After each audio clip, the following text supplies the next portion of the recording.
Something that has been making a lot of headlines lately because it is the 20th anniversary is approaching of a case that really absorbed everybody in the nation is following this. Talking about the JonBenet Ramsey murder and the unsolved murder. You know, of course, that her parents were suspects for a while. They were both cleared, but there is a new series that's going on now that says that maybe they should not have been cleared. Maybe the testing that was done that cleared them was not complete. It is a series on Discovery, and if you haven't, it's been going on now for a couple of nights, and it's really good. It's called JonBenet, an American Murder Mystery. Really and I'm really happy now that we have one of the legal analysts on from that show with us, because I want to talk about this discovery that they've made that potentially JonBenet's parents should actually still be suspects in her murder. Joining us right now is Beth Karras. Beth, how are you doing?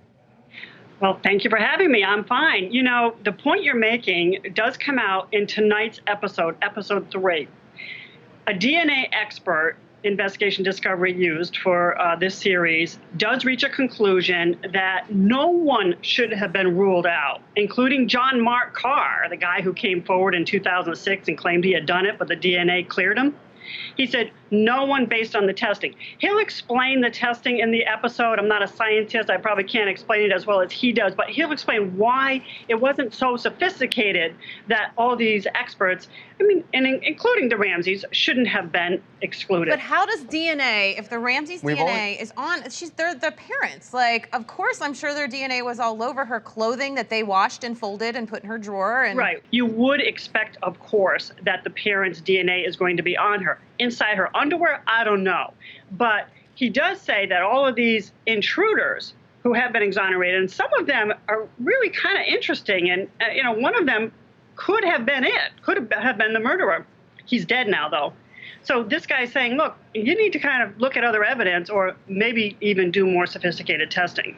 Why the fascination still with, I mean, we just went through this with OJ, with the OJ case, and now this particular case is just really like, America loves to see this. Like, I've seen the images of JonBenet in her outfits a million times over the past week.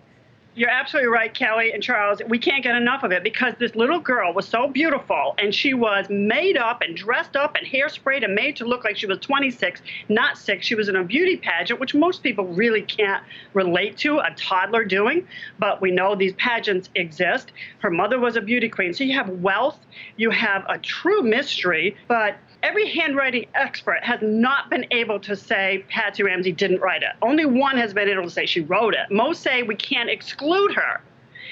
So, you know, the idea that this long ransom note was written, it was practiced, it was written on a piece of paper, from a pad of paper from the house, using a pen from the house. I mean, why, if you're going to... That letter has been analyzed so many times over the last 20 years. I know that I myself worked on several stories going through that entire letter for weeks on end. But I guess that's probably part of it. Until they can actually nail down exactly who they think did it, it will always be a thing. I hope it gets solved. I don't think it ever will, unfortunately. I hope so too, but I don't think it will. Okay, well, listen, this series tonight on Discovery, JonBenet, an American Murder Mystery, sounds fascinating. Beth, thanks so much for joining us. Pleasure. Yeah, I agree with her, actually. If it hasn't been solved at this point, how are they ever going to actually solve it? I don't know. The touch DNA thing, who knows? The technology's going to change in the next 20 years. It may take a long time, but I think they'll find somebody.